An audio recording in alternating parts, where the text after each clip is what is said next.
Capricorn, hi! Welcome to Mr. Queen PH at ito ang inyong weekly reading ngayong May 20 to 26, 2024. This is a general reading, just take what resonates. Watch your Sun, Moon, Rising, Venus for other messages, and thank you sa lahat ng mga sumusuporta dito sa ating channel. Just a reminder, gamitin nyo lamang ang reading na to bilang gabay. Pa-follow, like na rin ang ating Facebook at TikTok. Lahat po yan Mr. Queen PH. Like, share, subscribe, turn on post notifications para lagi kayong updated sa ating mga readings. And if you're interested in private readings, meron tayong 3rd anniversary promo, 25% discount sa mga tarot reading services, extended hanggang May 31, 2024. Okay, Capricorn. Let's see. Yung link kung gusto niyo mag-book nasa description at sa pinned comment. Okay, Capricorn, let's see. What is the overall energy for you this week? The Knight of Swords. May mga mamadaliin kayo ngayong week na to, mga asikasuhin. Ito yung tipong dapat ginawa nyo na last week or nung mga nakaraan pero hindi nyo ginawa. So ngayon, you want to do it in just 1 week. So maaring marami kang gagawin, aasikasuhin. Let's clarify that later. So, tanong natin muna yung challenge. Ano yung challenge ng mga Capricorn? You have the Empress. So maaring your creativity is challenged this week, no? Maaring may mga bagay na gusto mong i-pursue, gawin, subukan, na hindi mo magawa-gawa dahil marami kang kailangang asikasuhin. Parang naipon, okay? Maaring busy ka sa ibang bagay, tapos inisip mo na, hindi pa naman kasi deadline, or hindi naman pa kailangan. So, ngayon, na-move hanggang this week, you have to do a lot of things. Maaring yung iba rin na kailangan mong gawin para sa sarili mo, like for example, taking care of yourself, practicing self-love, self-care, yung mga manicure, pedicure, spa, ganyan. Hindi mo magagawa this week because mas marami kang kailangang asikasuhin. Now, what is your opportunity? The Devil.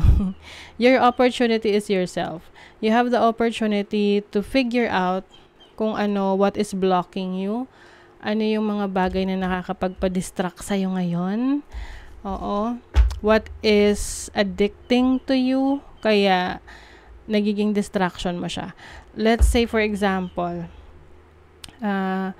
meron kang mga kailangang pag-aralan, ayusin, asikasuhin, pero mabilis kang may distract sa social media. Like, pag na-open mo na yung TikTok, sige, scroll ka ng scroll dyan hanggang sa naubos na yung oras mo. At pagdating ng time na susubukan mo na, gagawin mo na, wala na, hapon na, wala ka na natapos, ganon. So, you have the opportunity to identify, alamin mo kung ano ang distractions mo, para yun yung iwasan mo na. Okay? Your blessing is the Two of Pentacles. You are blessed with multitasking skills. Ikaw yung tipong maraming kayang gawin all at the same time. You can manage that. Oo, ito yung tipong, let's say, for example, sa school, sabi ng professor mo, ay kailangan mong magpasa ng project in a month, no? Sa loob ng 1 buwan. Yun yung palugid. Pero, yung buong 3 months, yung buong 3 weeks, hindi mo yun ginagawa. Gagawin mo lang siya dun sa last week, which is yung pasahan time. Pero, kaya mo naman siyang gawin. Yun nga lang, alam mo yun, may pressure, may sense of, urgency na. Kaya mo kasi mag-multitask.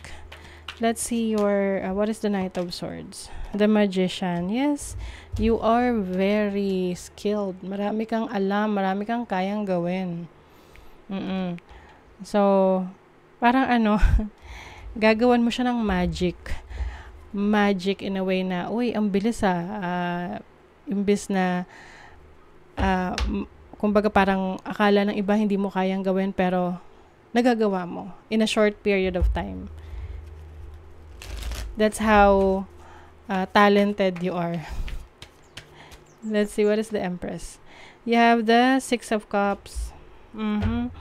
Some of you, ang challenge lang dito ay isang person from the past na magbabalik or magpapahiwatig sa'yo. But I don't know if you are going to accept this person. Oo, pwede kasi siyang temptation sa'yo eh. Or dito mo marirealize, you have the opportunity to identify kung itong person ba na to ay isang toxic na person in the past na ayaw mo na maging parte ng buhay mo moving forward. Then, kung ganun, you will not accept this person anymore. Some of you, kung kayo ay buntis or merong pregnant sa family, take extra careful, no? Oo. Kapag may nararamdaman, ipa-check na agad, no? May mga bagay na hindi kayo nararamdaman, you feel like hindi normal yung ganitong nararamdaman nyo, then have it checked by a professional, a medical professional. What is the Devil card? You have the Three of Pentacles. This is exploration, expansion ng iyong career, ng iyong business. Pwedeng merong offer sa'yo. Ito yung sinasabi ng mga matatanda na naghangad ng kagitna, isang salop ang nawala. Parang ganon. Na sometimes we become greedy about things na gusto natin makuha mas marami. Pero in the end, hindi tayo tuloy nagiging successful in that field. Hindi natin nakukuha yung gusto natin. So, be careful, especially yung mga nag-o-offer sa inyo ng collaboration or may business proposal. You have to make sure na you do your due diligence, na inaral mo, pinag-isipan mo bago mo pasukin. You have the Queen of Pentacles as your blessing. When it comes to your finances, you don't have to worry because yung mga needs mo, ng family mo ay maipo-provide mo.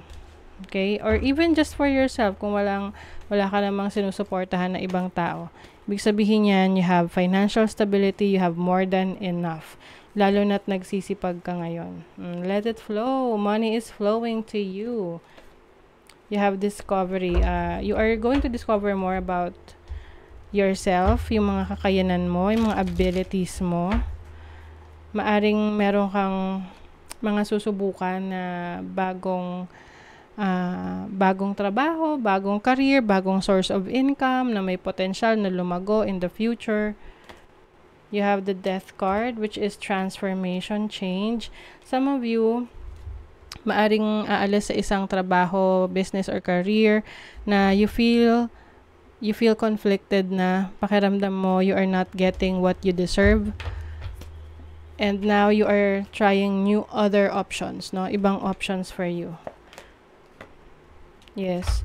With the Seven of Wands, especially if you are in a toxic situation ngayon sa career, if you feel like hindi ka nabibigyan ng opportunity dyan, ikaw mismo yung maghahanap ng opportunity for yourself. Sa love life, merong potential. Okay.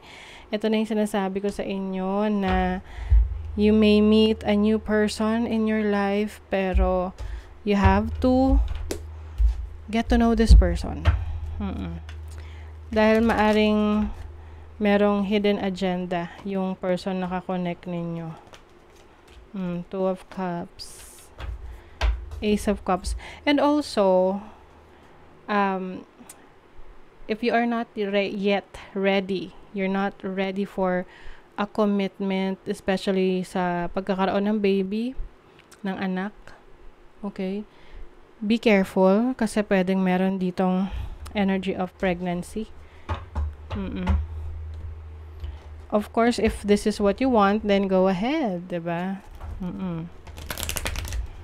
Mahirap na ngayon magkaroon ng baby because mahal. Ang hirap ng mag-raise ng child kung hindi mo naman maibibigay yung basic, even the basic needs, 'di ba? So you have the 8th house, opportunities, 7th house, relationship. Yes, some of you Capricorn, maaring you might be experimenting with your relationship. What I mean by this is, pwedeng may mga bagay na susubukan ka with your partner, can be sexual connections or anything like that. But you have to be careful, okay? Lahat naman yan ng mga ginagawa natin may consequences. Ang importante lang dyan is you know how to take responsibility for the consequences, no?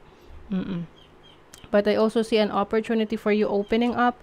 This can be a new source of income or a good investment na papasukin ninyo ngayong week na ito. Okay, so that is your reading, Capricorn. Thank you so much. Bye!